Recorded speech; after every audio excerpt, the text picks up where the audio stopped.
Scaling Up Nation, Trace Blackmore here with some mind-blowing news that'll make your job a whole lot easier. Three industry titans, Masters Company, Radical Polymers, and MFG Chemical have joined forces to create your ultimate one-stop shop for your water treatment needs. We're talking over 60 years of Masters Company's expertise in private label products and cutting-edge test kits. Radical Polymers' game-changing Inisha additives, and MFG Chemical's custom manufacturing prowess.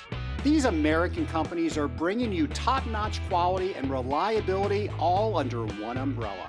From blending and ultra concentrates to specialized polymers and custom solutions, they've got you covered.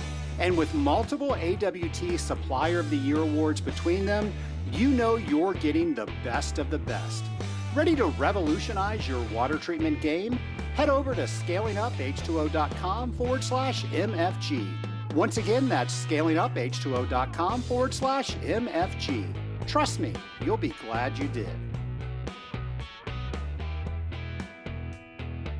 If your sales meetings feel like just another meeting, it may be time to raise your sales curve on purpose.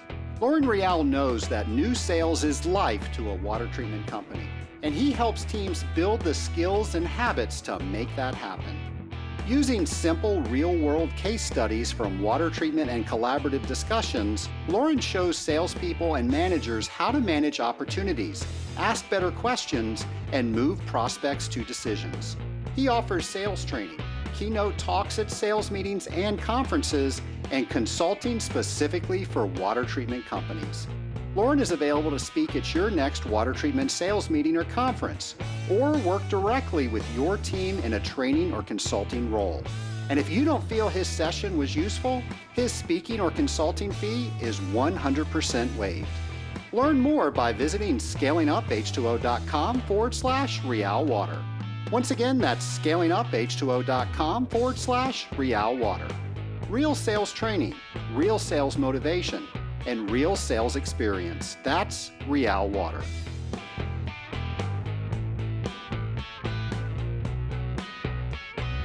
Welcome to the Scaling Up H2O podcast, the podcast where we scale up on knowledge so we don't scale up our systems. I'm Trace Blackmore, the host of the Scaling Up H2O podcast, and happy May, everybody.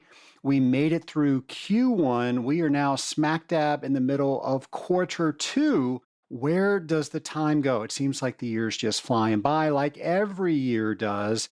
May is one of my favorite months. I love all the new things that are coming in from April.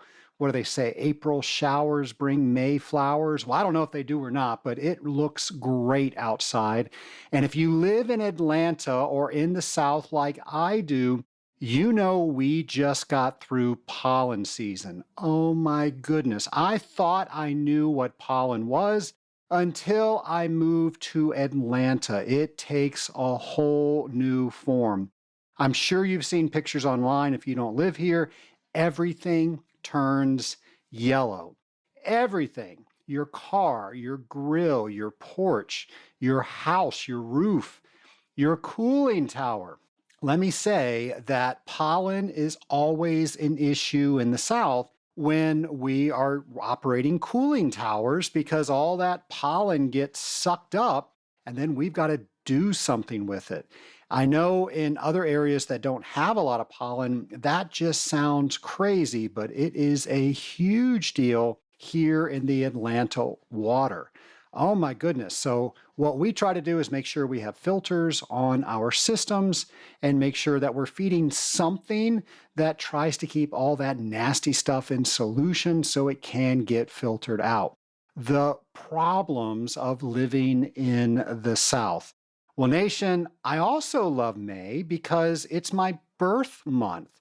My birthday is May 6th, and this very episode is inspired by people from the Association of Water Technologies conferences that I've talked to, or training events, or comments from Industrial Water Week, or maybe I've seen you at another event.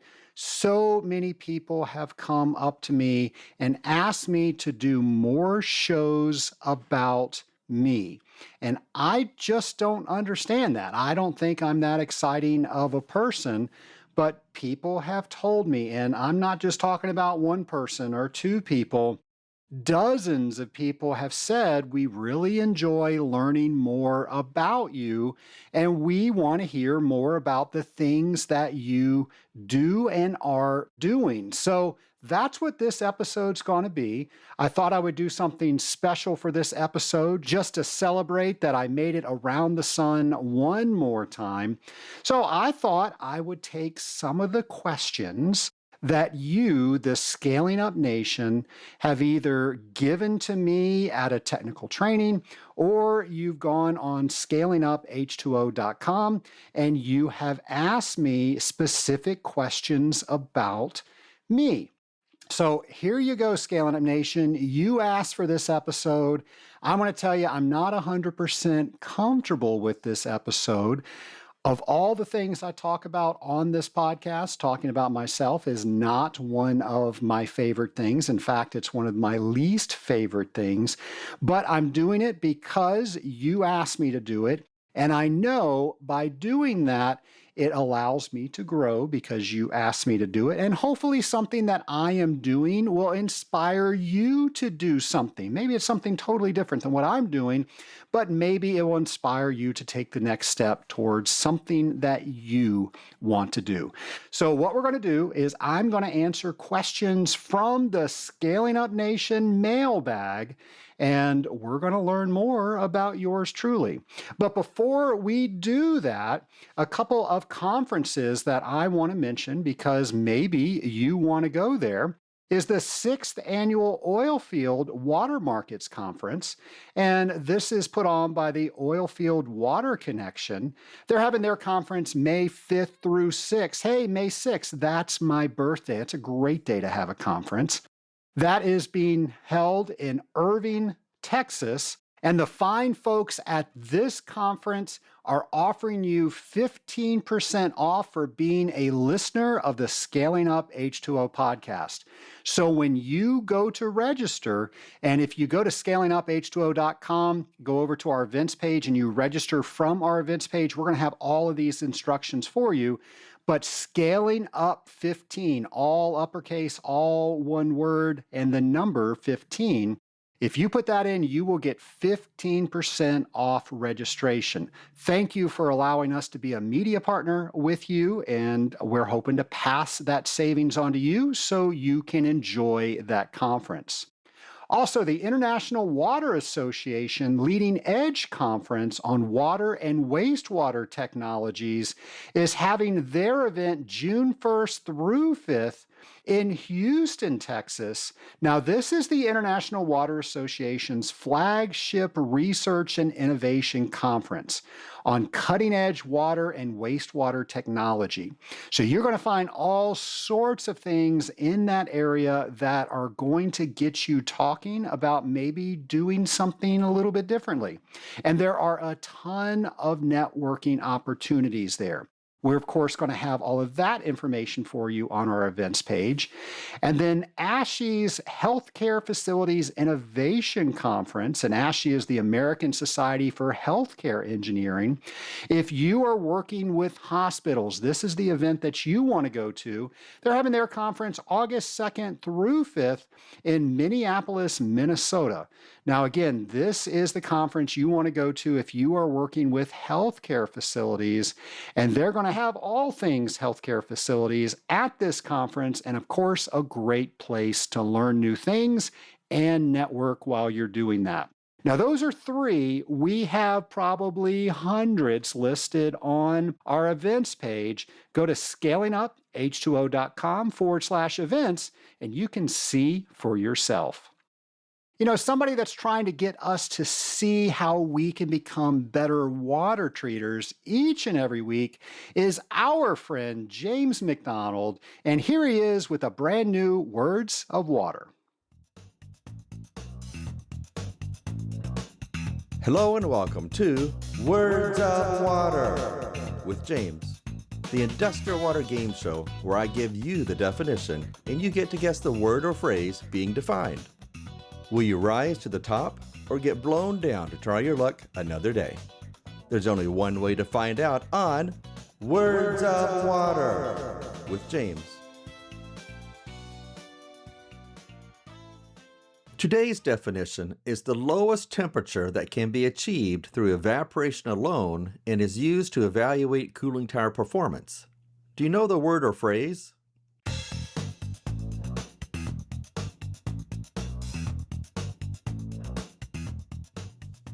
The answer is wet bulb temperature.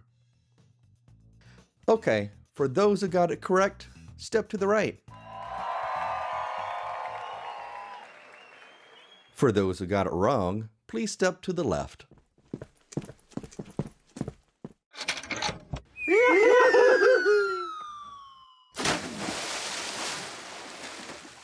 Remember, you will find fresh towels at the top of the ladder.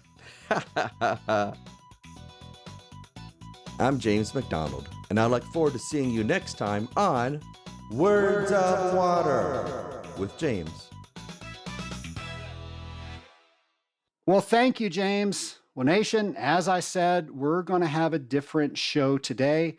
I told you I'm not exactly comfortable with this type of show, but you asked for it, and I know it's therapeutic for me because whenever I do something that's uncomfortable, I know that I am going to grow.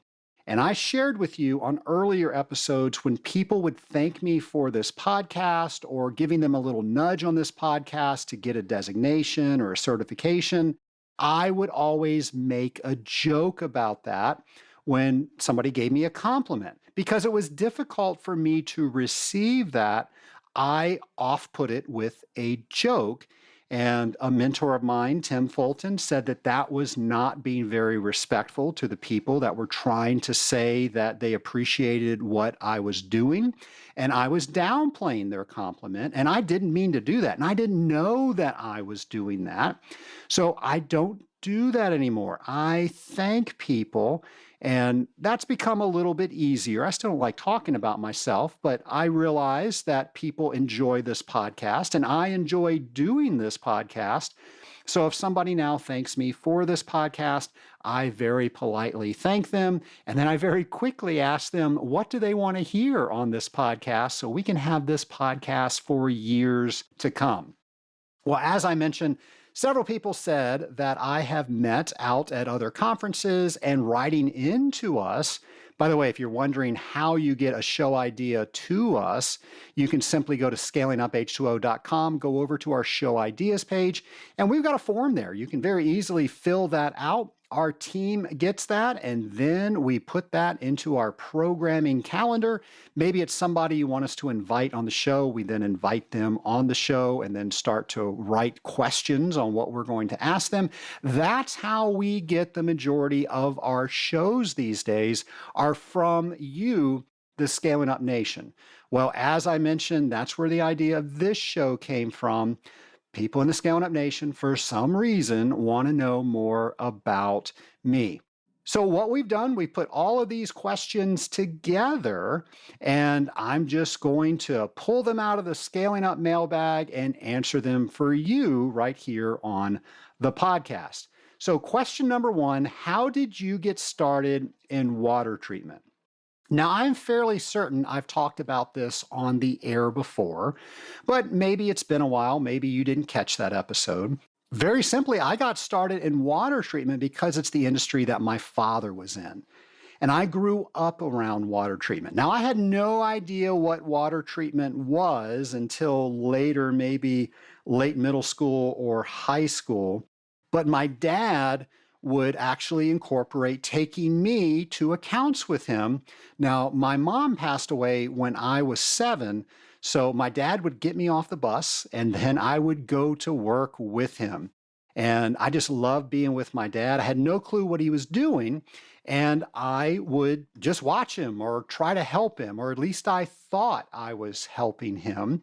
I've shared many a time when I speak that my first water treatment memory was burning my hand on his hot plate when he was digesting a phosphate sample. I had no idea he was digesting a phosphate sample. I don't know why I reached up to grab that flask I don't even remember if I grabbed the hot plate or if I grabbed the flask, but I met a really nice nurse that wrapped my hand. That's the benefit of going and having businesses at hospitals, I guess. So, anyway, I just really enjoyed watching my dad turn one color into another color. And then from that, he was able to figure out what he needed to do with the system. And I just thought that was amazing. And then I remember a hydrologist came to my science class sometime in middle school.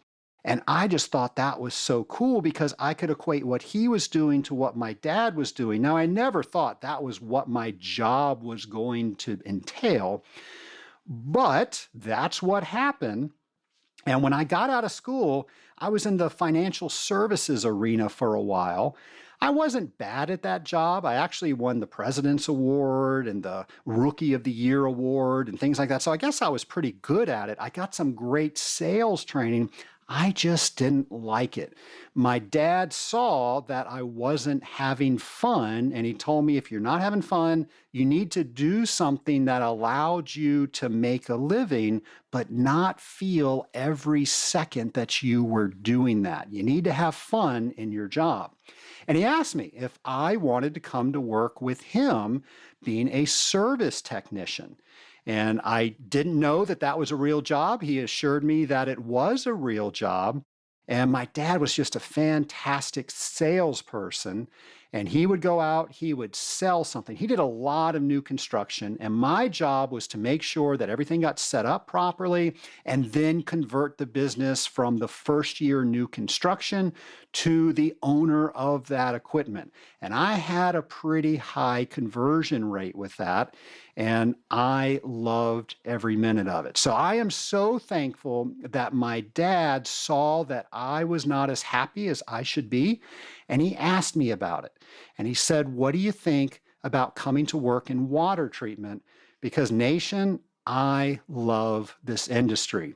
I owe that to my dad, and I would not have this podcast if we did not have that conversation." So it's my hope as you're listening to this that you love this industry, that this is not just a job that you are feeling every second you are in it, that time is flying. The psychological term is that's called flow. And when you are doing this stuff, you are in flow and you can't believe 2 hours just passed. It's my hope for you that that is what you are experiencing. However, if it is not, it's my hope that you figure out if there's something that you're not connecting with and see if you can fix it within this industry. And if you figure out that you cannot fix it, that's okay. Maybe you're not in the right industry, and I assure you there is a right one out there for you. You should love what you do every second that you're doing it. So the next question is about the credentials behind my name and why I list certain things on my LinkedIn profile. Now, if you're not connected with me on LinkedIn, I urge you to do that because we share so much extra information each and every week on our episodes. So if you listen to this episode, that's great. But there's so much more content that my team puts out, and a lot of it gets filtered through LinkedIn. So be sure to connect with Scaling Up H2O. Be sure to connect with Trace Blackmore. And that's what this person did, this Scaling Up Nation member. They wanted to ask why I listed certain credentials. Well, to be perfectly honest, my team told me I needed to list certain credentials about myself, and I'll talk about those. But the big ones that are mentioned are the Certified Water Technologist. That's the very first designation behind my name. And I am the most proud of everything that I've accomplished with that designation right there. Because like I said before, I love this industry. I love promoting this industry. And I love being part of this podcast, which is hopefully raising the bar in this industry. And the CWT is the culmination of all of that. The CWT says that you have done things that other water treatment professionals would not or have not done, and it really puts you above everybody else in the industry because you decided to do these things. And that credential just creates so much strength when you're going in and talking to a customer and they see those three letters behind your name. So it's my hope you already have CWT behind your name, but if you don't, what a great career goal for you to do.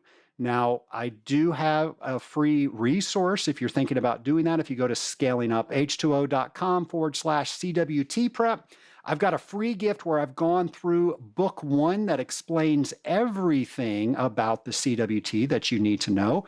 And if you like that and you want some more confidence to take that exam, I've got a paid course that will help you get that confidence to go ahead and sign up for that exam.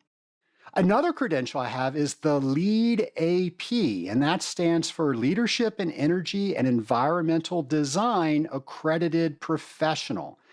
So I got my LEED GA, which is a Green Associate first. I got that way before COVID because that's how we tell time now, before and after COVID. And I did that because I thought that was a good bridge to help me talk to people that own the equipment that we are treating water within. And then through that, after so many years, you can get an accredited professional, which is the next step in that process. And I really feel that that allowed me to have a better language when I was talking to the people that own the equipment, specifically commercial building owners, but you also see LEED in other industries. And it really establishes, one, that I took the time to do something that other people might not have done. And it allows us to have a conversation that maybe I wouldn't have been afforded to have if I didn't have that credential. Now, also, I took the LEED GA and the LEED AP because I wanted to see how it stacked up against the CWT. And let me tell you, it is a totally different exam. But something I learned, if you haven't studied for a standardized test in a while, the LEED GA is a good boost for you to study if you're doing commercial buildings and maybe get back in the groove of how to take standardized tests. So we're going to have some links if you're interested in becoming a LEED GA or a LEED AP from one of my friends, Charlie Cicchetti, and his company that sells some training material. But that's the reason that I did that. And I will say Charlie really encouraged me to get that for the reasons that I just shared with you. Now, some other things that are mentioned on my LinkedIn is I am a former president of the Association of Water Technologies. Super proud of that. I served with some great board members, and that's a fantastic organization. This past year, they named that the Scaling Up H2O podcast is the official podcast of the Association of Water Technologies. And in addition to the Association of Water Technologies, we're working with so many other associations to make sure that the great work that they're doing is coming to you so you can utilize it. I have mentioned on there that I'm a master facilitator. Now, that was a course that I took and got certified in. And I did that after I started the Rising Tide Mastermind. I thought it was something that I needed to do. A lot of things I was already doing. I did learn some new techniques, but the cool thing about that is I am now in this cohort where we share ideas about how we can create better meetings, better environments for those meetings. So I mentioned that on my LinkedIn. So those are just a few things that I mentioned on my LinkedIn page since somebody asked about them. I do think credentials matter because in this day and age, people are going to check you out online before they check you out in person. So if there's a lesson to this, what does your LinkedIn, and I think LinkedIn is probably the primary social media that people go to in our industry. So what does your LinkedIn say about you, and does it have the right message to allow people to know what you want them to know about you. The next question is, what inspired you to start the Scaling Up H2O podcast? Well, Nation, I remember it was back in 2017, and I had been listening to podcasts for a couple of years. A couple of years before then, 2015 is when I think I started listening to podcasts. And I remember thinking, oh my goodness, I can't believe there's all this content out there. And I mentioned Charlie Cicchetti before. Charlie was the one that introduced me to podcasts. So Charlie, thank you for that. Charlie's one of those friends in my life that he will give me advice. And sometimes it's hard advice. Sometimes it's a heavy lift to do what he asks. But whenever I do it, I'm sure glad that I did. Now, listening to a podcast wasn't that heavy of a lift, but he's just been amazing at giving me advice. And what he also does is he's able to say things that people might struggle with. Maybe it's difficult for them to tell you about a blind spot, so a lot of people just won't tell you about that blind spot. Well, Charlie will tell you about that blind spot in a very caring way, and then you're able to do something. So he's just really brave in his conversations. So I hope you have a friend like that in your network that will tell you maybe what you don't want to hear, but you need to hear it, and will give you advice on things that they're doing that can actually help you. Charlie is definitely one of those people. And the story goes, and I've said it on this podcast before, but maybe I haven't said it in a while, is Charlie told me I needed to start a podcast back in 2015. I had no idea what a podcast was. That's when he downloaded my first podcast app. It was called, what was it called? It was called Stitcher. I don't think Stitcher's around anymore. Started listening to all this podcast content. For 2 years, I kind of drug the line and just procrastinated in doing my own podcast. And then finally, in April 2017, I decided I wanted to launch this podcast.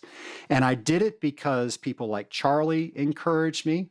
People like Connor Parrish encouraged me. Both of them have been on the podcast several times.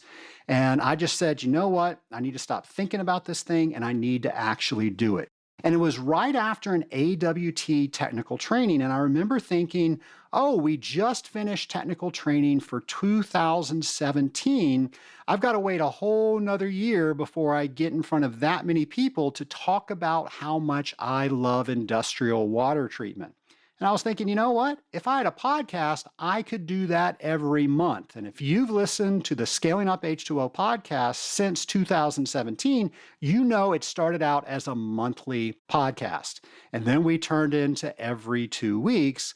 And then I went to a conference, the PodFest, which is actually a conference for podcasters. And they said, if you are not doing a daily podcast, you are just leaving people to forget about your podcast and you need to do a daily podcast. And I thought that was way too much for me having a day job. So when I came back, we started doing weekly podcasts, and that really changed everything. We started treating it very seriously. We made sure that we had processes and procedures. And people started making listening to this podcast a habit because they knew every single week we were going to have a brand new podcast. And every month, people just forgot about the podcast. But every week, people would put it in their regular routine. And now I want to say we're up to like 20,000 subscribers that listen to this podcast because I said, I'm going to stop procrastinating. I'm going to do a podcast on the industry that I love. I'm hoping to raise the bar within this industry, and hopefully 1 or 2 people would listen to it. Yes, I was hoping 1 or 2 people would actually listen to this podcast. I'm sure glad I did it. I had no idea that that was even an option out there a year, I guess 2 years before that. And I started doing it. And it was very clunky at first. And then when we started doing our processes and procedure, we've really made making the podcast a well-oiled machine. And I have to say that this is one of my favorite things that I do. And then in 2025, on episode 422, President back then of the AWT, John Caloritas, came on and said that this is the official podcast of the Association of Water Technologies. Oh my gosh, you talk about such an honor. For me, being at an AWT event so many years ago and being sad that I couldn't share my love of this industry until the next AWT technical training, decided to start a podcast for this industry. And AWT, of course, is the organization around this industry. For them to partner with me in such a way, that is just amazing. Hold on to your test kits, folks. We're going to take a quick break to hear from one of our sponsors. Does your lab treat you like just another sample? Meet Brothers Laboratory Services. BLS is the lab built by water treaters for water treaters. I've personally worked with BLS, and I can tell you they are more than just another lab. BLS is family-owned, centrally located in St. Louis, Missouri, and designed to make your life easier. They speak your language, understand your challenges, and deliver fast, reliable results with the personal attention that makes a real difference. Their AWT certified CWT experts will help you create custom test packages that save you time and money. And because BLS operates independently, confidentiality is guaranteed. No sensitive client data required. With competitive pricing, streamlined ordering, and dependable results, you can stay focused on what matters most, growing your water treatment business. Ready for intelligent analytics and results you can trust? Visit scalinguph2o.com/BLS. Once again, that's scalinguph2o.com/BLS. Reach out today to connect with a real expert and experience the Brothers Laboratory Services difference. Let's jump back in right where we left off. Well, the next question is, what is your proudest achievement in water treatment? Well, I kind of just mentioned it. When it comes to this podcast, the fact that AWT recognized this podcast as the official podcast of the Association of Water Technologies, that is the crowning moment of this podcast. But I will say that the fact that this podcast has so many people listening to it and using it and the information to raise the bar in this industry, I just think that that is amazing. And so many people out there have told me things that they've done from this podcast. So thank you if you're listening out there and you've done things, and I know that's you. Thank you for doing that, because it does raise the bar in the industry, because now you're thinking about how you do things differently, how you do things better. So I just am amazed that we have a platform that I helped have a hand in that is helping so many people. But I have to say, if I look at my proudest achievement, I would say it would definitely be the adoption of my son a couple of years ago. That was just such an amazing experience. You know, how he came into our lives and now how we're a family. That would be, without a doubt, probably my proudest achievement. And when I look at the industry, of course, I mentioned this podcast, but I always wanted to create an environment where us in this industry can get together and we could just talk about what was going on, what we were having issues with, without having to explain what it is that we do, because we all had the same context, because we were all in the same industry. And that's why I started the Rising Tide Mastermind.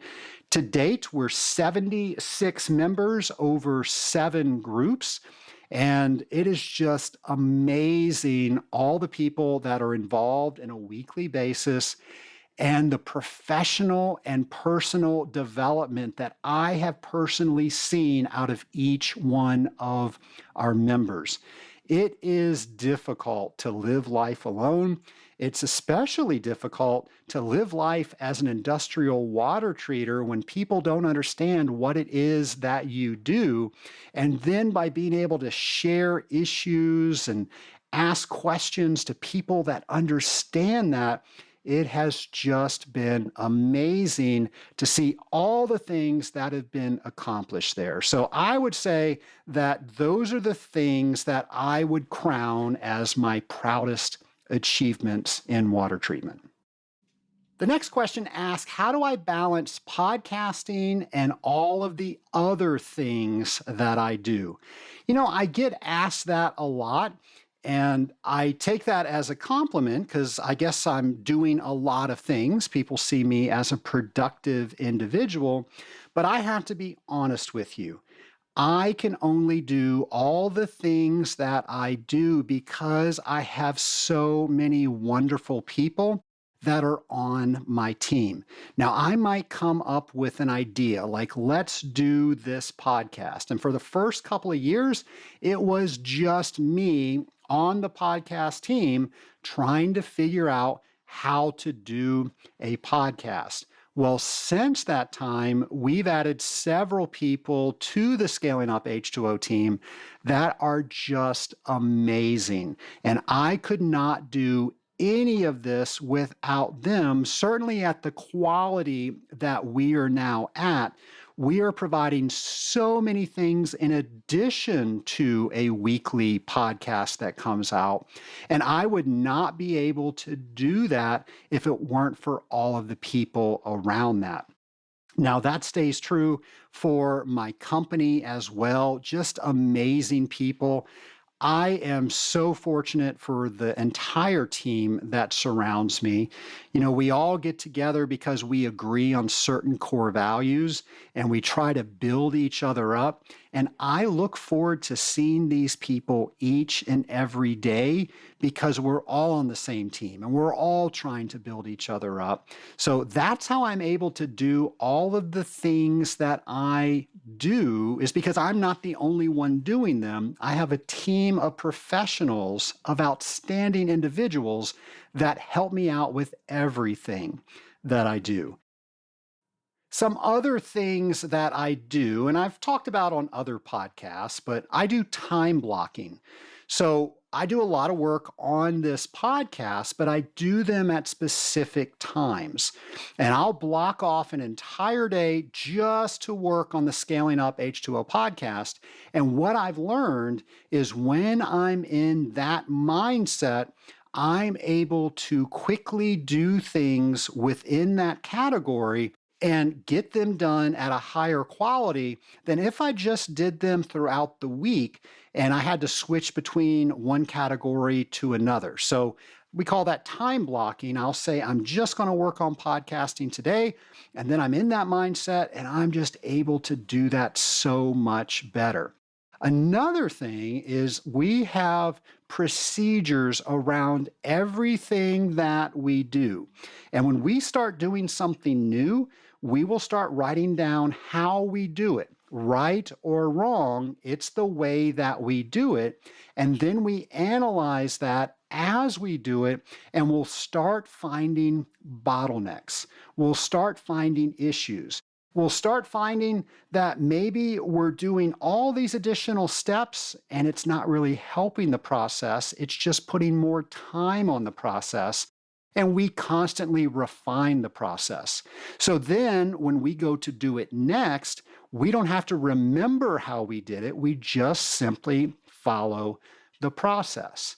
Now, I mentioned 12-week year normally at the beginning of the year, each and every year, because that's how we plan. So if you don't have a plan on whatever you're doing and you don't know how to do that, that's a great book. Now, you can go to scalinguph2o.com, 12-week year, and we've got an affiliate link for that. You can download that on Audible and listen to it.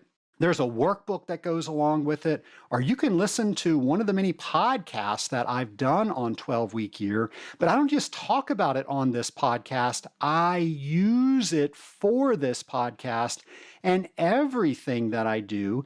And then I keep score on how I'm doing based on what I said that I was going to do.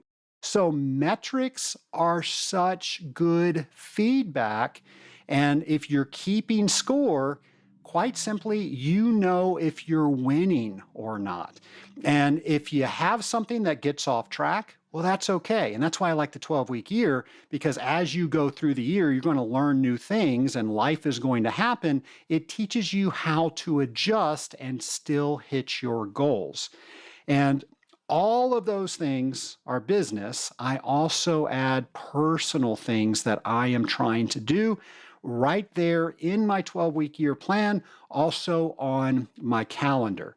So all of those things are how I try to get things done.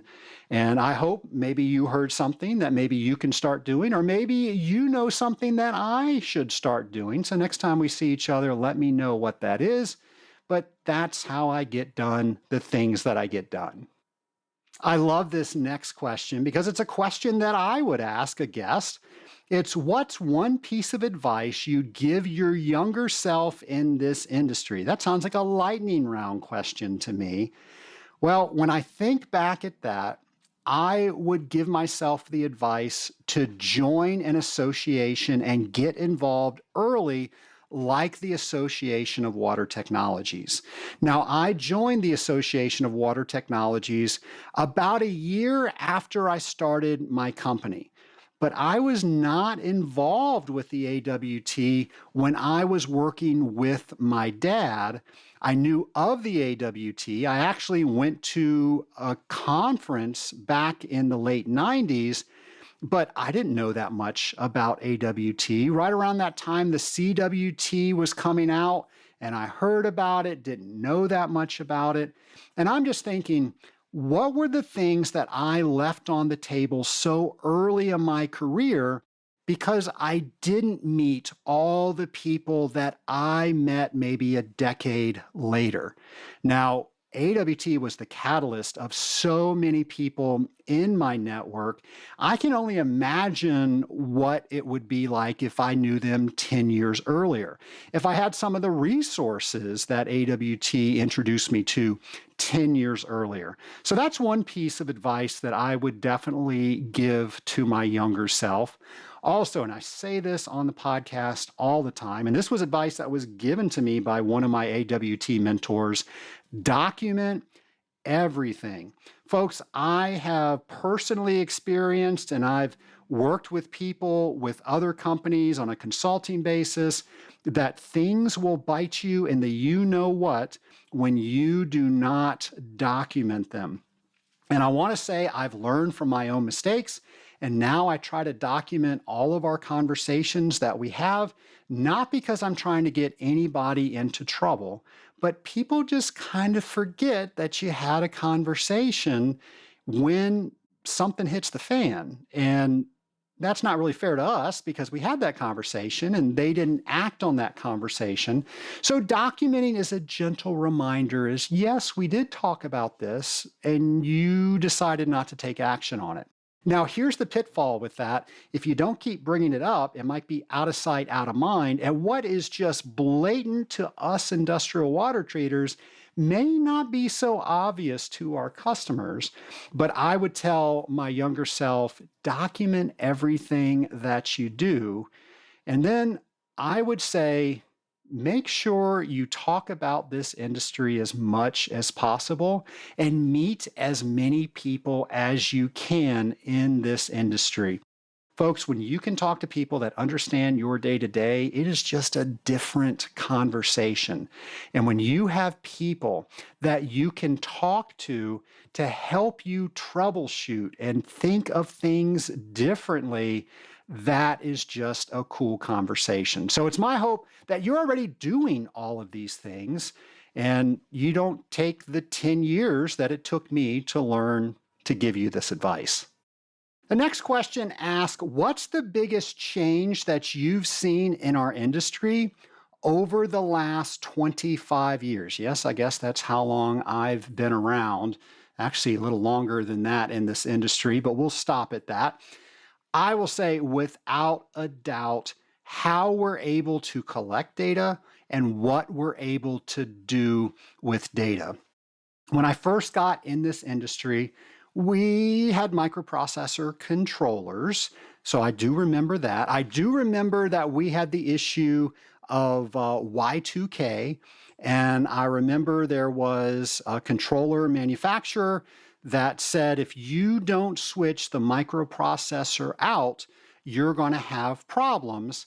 And we sold a lot of these controllers. And I remember my job for a couple of months was changing these microprocessor chips out in these controllers because the date year went from 2 digits to 4 digits. Yeah, that's how technology was back then. So we went from that and manually recording pretty much everything, and now having the Internet of Things and data just self-reporting. I remember that I used to have to be on site to learn anything about a system. And now we can call into systems and learn a tremendous amount of data before we even leave our offices. So we are so much better prepared once we get there. So that was something that I've seen as a change. And of course, AI. Now, a great AI episode, if you haven't listened to it in a while, or maybe you haven't listened to it at all, is episode 420. My friend and fellow mastermind member, Ben Frieders, came on and told us all the things that he was doing with AI as a water treater. We didn't even conceive that that was possible back when I started in the 90s. And we use AI to take all of our reports, take all the reports that the controller is sending us, the reports that we're making on site, and we'll actually feed that into AI and look for trends. A lot of times we already knew some of the trends, but sometimes it will find things that we didn't think of. But it is a great resource to culminate all that data and help us do the things out in the field that maybe we just weren't aware of because we were busy doing things out in the field. So that has just been a tremendous add-on to the tools that we have. And we're so concerned now with things that were outside of the realm, like Legionella or PFAS, water management plans, all of those things. We didn't talk about those back in the 90s. Now it's part of our everyday conversations with our customers.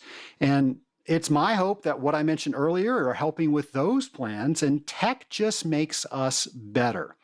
But we have to understand the fundamentals like chemistry, communication, all the things that we use on a regular basis to put all those things together.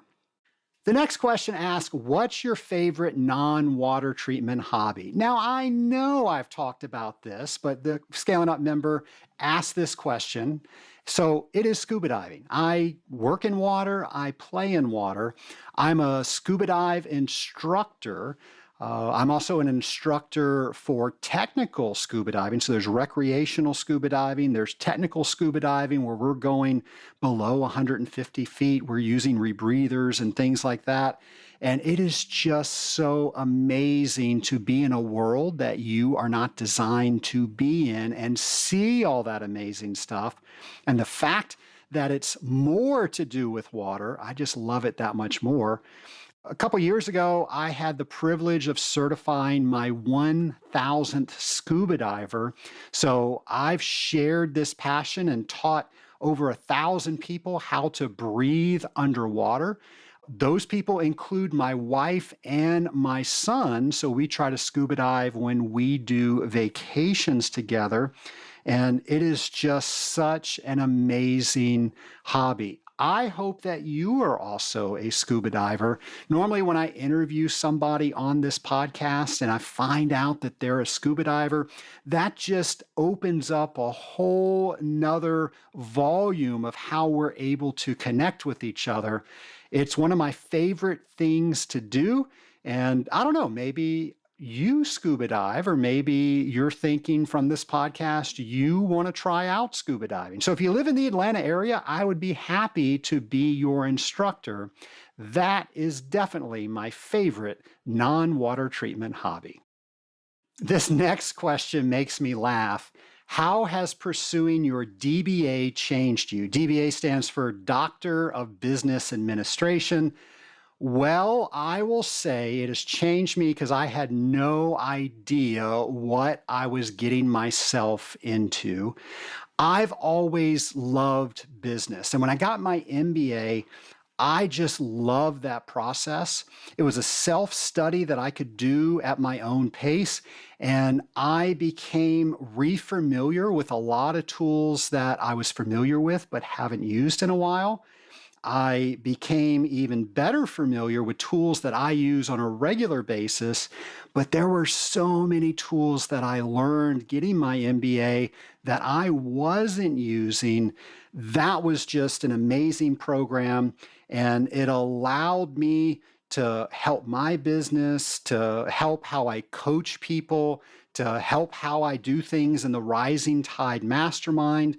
And I really, really enjoyed that. And when that program was over, I was a little sad. I was like, where am I going to get more information like this? So I thought the next natural step was to get my DBA, my doctor's in business administration. Well, I didn't know what I didn't know, and I will say that that is very different than my MBA because this is all about research. Now, I have never been an academic, so that is not an area that I'm familiar with. So I selected a program that teaches you how to research the first year, and then the next 2 years, you're actually doing your doctoral thesis. And I'm right in the middle of the first year right now. So that's how it's changed me. I'm learning how to research. And I also have such an appreciation for all the academics out there because that's just not something that I did. So I'm learning all of these ways to research, all the different things behind that, but then also how to prove it and how to use the template in which you write a thesis, how you get new information, how you survey people.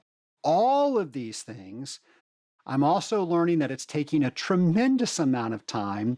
And a lot of things that I learned with my MBA, I'm able to use, but I'm also having to learn new things that the MBA did not teach me. So with all of that, it has definitely changed me to understand I don't know what I don't know.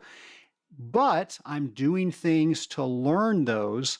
And I'm hoping that this is the thing that I am doing to kind of prove that I'm that perpetual student.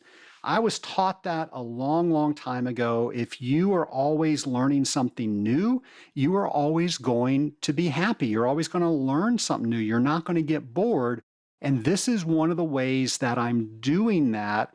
And I'm hoping that all the things I'm learning in this process will help me with this podcast, with the mastermind, with all the things that I am doing.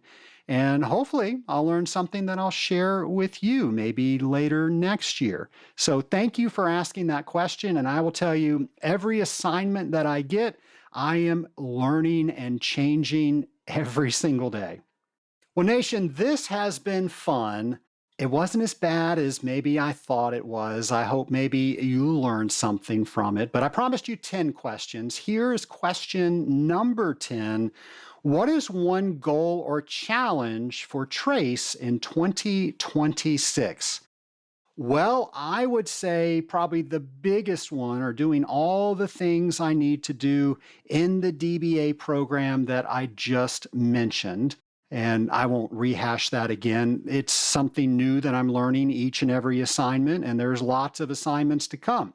So we'll move on to something else, the podcast. And we are trying to make this podcast the place that you come to learn new things, to try new things, to challenge how you're thinking about things. And we do that with a weekly podcast, but we're also trying to add new features. And that might be where we added a year ago, we added our discussion guides. We're working with organizations to incorporate quizzes, and maybe we can do continuing education credits for particular certifications. We're trying to figure out what are things that we can do from this platform that help you and help all of us raise the bar within this industry. Now, a personal challenge is I love doing things. I love putting things on my to-do list. I love even more checking them off my to-do list.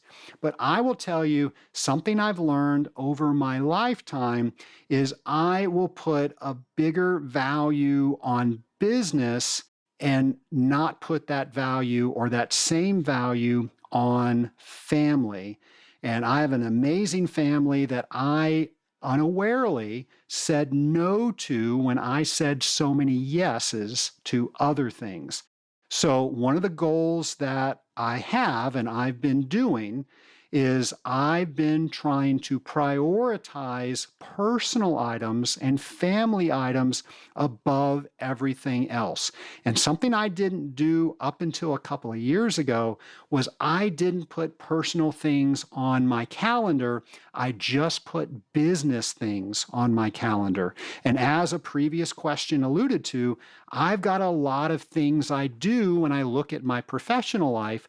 And when that's all my calendar is reflecting, that's all my calendar is reflecting. So now I make sure that I'm putting everything on my calendar to make sure I am doing everything. And if there are two things that are in conflict, and one of them is a personal or a family matter, that one always wins. And that's something new that I'm doing. And that's something I probably should have given advice to my younger self, asking that question again that somebody asked earlier. So all of those things are some challenges that I am trying to overcome and make some goals that I can accomplish this 2026. Well, Scaling Up Nation, I want to thank you for those awesome questions. Again, when I first read these questions, I thought it was going to be difficult for me to talk about because who wants to hear about me? But actually, it was pretty fun. It was fun going down memory lane with all of you. Thank you if you were one of the ones that sent one of those questions in. We could have not had this episode without you doing that. And if you're wondering how you could do something like that, if you have any idea for a future episode or a guest you want us to interview, you can go to scalinguph2o.com. Go over to our show ideas page and simply fill out that form. I mentioned that earlier, but folks, let me tell you, we're not going to have a show forever if you don't do things like that. We come up with some great ideas, but they're only our ideas. And trust me, when it comes to a podcast like this, it takes a village.